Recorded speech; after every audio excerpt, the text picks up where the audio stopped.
When you're in the nation's capital, you'd expect good health care, but the system failed little Rosalia. The 5-year-old went to Canberra hospital with the flu, but almost 38 hours later, she had died. Her mum knew that it was serious, but says no one would listen to her. Tonight, this brave family want answers.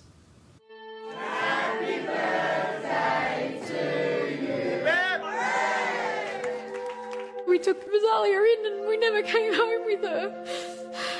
Hello, I'm Rosalia with smiley faces. Just a horror show, I think. It was just horrible. On her 5th birthday, Rosalia got everything she wished for. But she would never get the chance to play with her new toys. I'm sitting in this chair because I want answers to know why did it get to that point? Why don't have my little girl? I'm a Barbie girl in the Barbie world. She was her parents' little princess. Rosalia was just the most energetic, bubbly, friendly little girl that would make a connection with anyone. She just knew how to get to your heart. Katrina says Rosalia had been unwell with mild flu-like symptoms. She took her daughter to the doctor where she was prescribed steroids. But on the morning of her birthday, Katrina knew something was wrong. I'm wishing her happy birthday and kissing and cuddling, and she's like, "Oh no, Mummy, can you just carry me to the living room because I'm too tired to walk, I can't walk." Concerned about Rosalia, Katrina took her back to the GP. She was told to go to Canberra Hospital, the only place where blood tests could be done after hours. Got there at around 7. Someone comes out at about 9:30, tells us to go home. And I said, "Look here, I've been to all these services. My daughter's unwell. She's lying on top of me at this stage." I said, "Well, I'm not going anywhere. I need to see someone." And what was their attitude? What did they say? Oh, he put his hands up like this to say, "I'm not telling you to go home. I'm just saying you should go home, you know." Katrina and her mother Maria say a second nurse came out and told them they should take Rosalia home. We just looked at each other and we're not here for a joke. We're here because she's sick. Katrina believes from the start nurses didn't take them seriously. What had they given your daughter to treat her? Hydrolite and a glass of water and some Panadol at about 10:30. How would you describe Rosalia's condition? Looked like she was sleeping, but she was out of it. Lifeless, white, pale, lifeless. Hours passed, then Rosalia started vomiting. Again, they begged for help. When we rang the bell, no one came. And we had to do everything, and I tried to find warm blankets because she was cold. Tried to warm her up and make her comfortable. More than 8 hours went by before Katrina says some bloods were finally taken for testing. 4 hours after that, at 7 a.m. the next day, Rosalia was taken to intensive care for a chest x-ray and liver ultrasound. They just told me that she has inflammation around the heart, and that is due to, that's like a thing of influenza A in children. This can sometimes happen, but they're aware of it now and they're going to get us to Sydney. By now, this little girl's heart was failing. Is she saying anything to you? No, just like Mummy, Mummy, Mama. Just little things like that at this stage. A paediatric team of medicos had to be deployed from Sydney to collect Rosalia. I kept asking, "Are you okay?" And she kept saying, you know, nodding but not talking. But she wasn't. Katrina says she was told the helicopter couldn't land at the hospital, despite this footage captured by another family on the same night. A delay Rosalia and her weakening heart couldn't afford.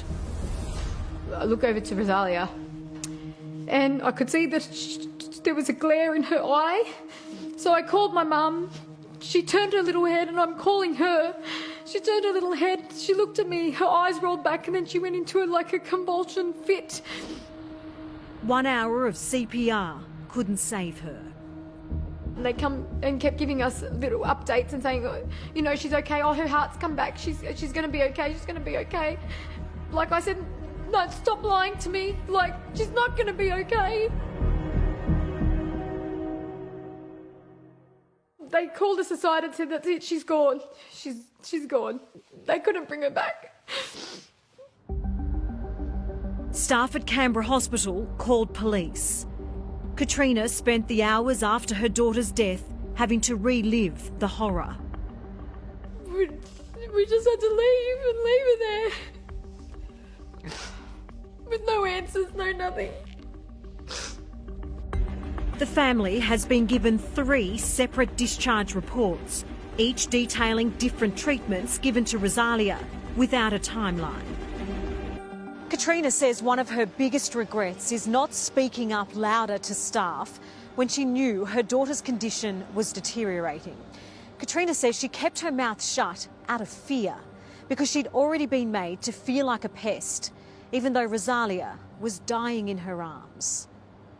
And you see signs all over the hospital, don't raise your voice because you're going to get kicked out. So as a parent, you just want to be so civilised that you think if you say something in the wrong manner that you're going to be pushed to the back of the list. And because my little girl didn't whinge, they didn't attend to her. What answers do you have since leaving your little girl at the hospital? I have an answer from a police coroner that has told me that her cause of death was myocarditis due to influenza A. And no one mentioned that word to you at the whole time? Myocarditis? No one mentioned it until she passed away from it. It's a very difficult diagnosis for someone who's not in the area of cardiology to pick up on very quickly. Cardiologist Dr. Ross Walker says Rosalia suffered a rare but treatable complication of the flu. Clearly, over the few days that she was getting sicker, her condition was deteriorating markedly, and if it was recognised earlier, there was the possibility she could have been treated earlier and she may have responded to the early treatment. If you had to look back at your time at the hospital, what would be the thing that has stuck out with you the most? How much time wasting and no one really paying attention to how sick she actually was and just thought maybe it's a gastro bug or something like that. It was almost 30 hours from when Rosalia arrived at the hospital to when she died. And because she was silent, it felt like no one cared because she was silent. It's been just over a month since Rosalia's death. Enough time for the coroner to confirm there will be an investigation. But not long enough for the ACT Health Minister to reach out to the little girl's family. I don't know the family. I'm a stranger to them. Rachel Stephen-Smith gave this response when questioned in Parliament. For a stranger to reach out to someone who has just lost a child, I did not believe that that was an appropriate thing for me to do. Rosalia's family was watching on. This happened under their watch, right? She's the Minister for Health. The government also refused to answer how many paediatric deaths have needed to be reviewed at Canberra Hospital in the past 5 years. But it's clear medical staff know the health service needs an overhaul. It's just not safe. Lisa is an emergency nurse. She wants the government to stop blaming COVID. The system was in crisis well before the declaration of a pandemic, and the ACT government knows it. Lisa paints a grim picture of those working on the front line. We're running from one patient to the next, trying to keep things together with sticky tape. We are spent. What do we do?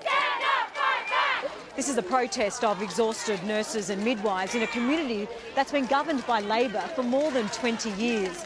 These medicos are wondering what will it take for their voices to be heard.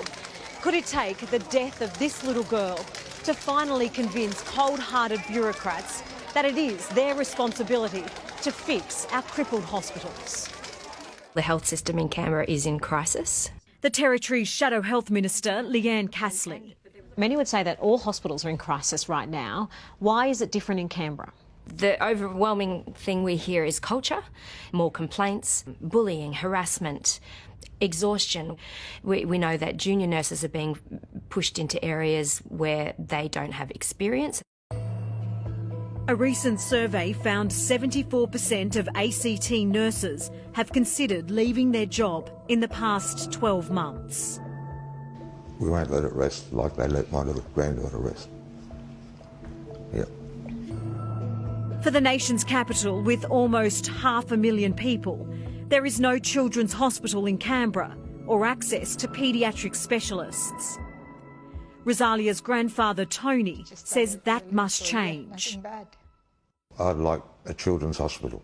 Doesn't have to be big, but a children's hospital. And a paediatrician, cardiac paediatrician, and other doctors that can help kids. Why, when we're in the nation's capital? Is it because we're too small? I don't think so, because there's lots of rural areas that would come to Canberra for their kids. This broken mother says she's not only fighting for her baby girl, but for every parent. So when they take their sick child to hospital, they can feel safe. Please take mothers seriously when we come in there with our children. You know, just take us seriously. We're not there to waste anyone's time, we're there for help. It's such an important message and it needs to be heard. And if you've had an incident involving your child at Canberra Hospital, please let us know. Get in contact.